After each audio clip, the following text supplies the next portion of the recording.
That's alright. Hush.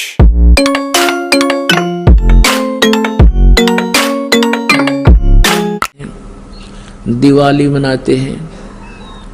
अब इसमें के फंड शुरू कर दिया, बम भटकावेंगे, कितना प्रदूषण हो जाता है। किसी की आंख में डाला, आंख फूट गई, किसी के कपड़े जल गए, किसी के खेतों में पूड़ियाँ जल गई, किसी का घर में आग लग गई, और प्रदूषण निरा।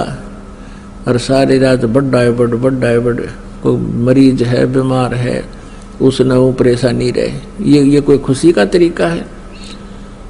और फिर उद्देश्य क्या? बोला इस दिन भगवान श्री राम सीता ने लेकर आया था, दिवाली वाले दिन वापस आया था, और वह गई भी तो थी काटी उसने 2 साल पाछे। फिर वो क्यों ना मनाया जिस दिन वह माँ दुखी रही, सारी उम्र तंग पाई। इस एक दिन के दिवाली वाले दिन ने के दे दिया सीता जी को। आजीवन भटकती रही, एक जंगल में टाइम पास किया, 2 बच्चों को लेकर के रहती थी। यह कुरीतियां संतों ने हटाने की चेष्टा की तो अन्य समाज ने उसको लगाने की चेष्टा की, तो जिस कारण से भक्त और संसार के अंदर सदा से ही विरोध बना रहा। क्योंकि संसार की जो रीतियां रिवाज हैं वो काल प्रेरित है, वो यही रहने की है, और संतों की मर्यादा इस काल की मर्यादाओं से हटकर है, वो भक्ति बाधक है।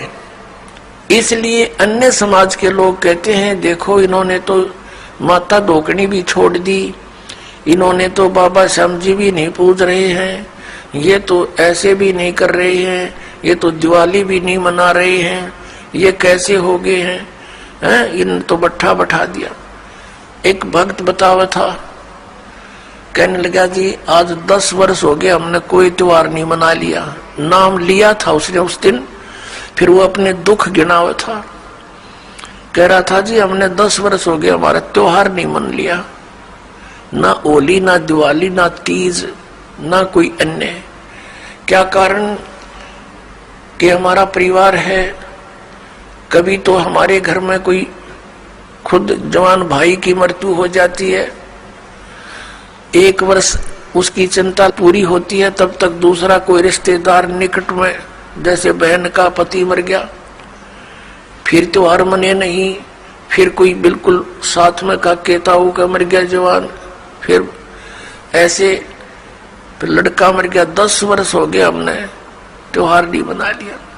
तो फिर इन त्योहारों को किस लिए मनाते हैं? या तो फिर भी मनाओ अगर इतने कंपलसरी है तो। ये कहने का भाव ये है, यहाँ कुछ मनाने की जरूरत ना है, या तो भगवान के गुण गान की आवश्यकता है, और उस समय को याद रखे, ये जाने का समय याद रखे।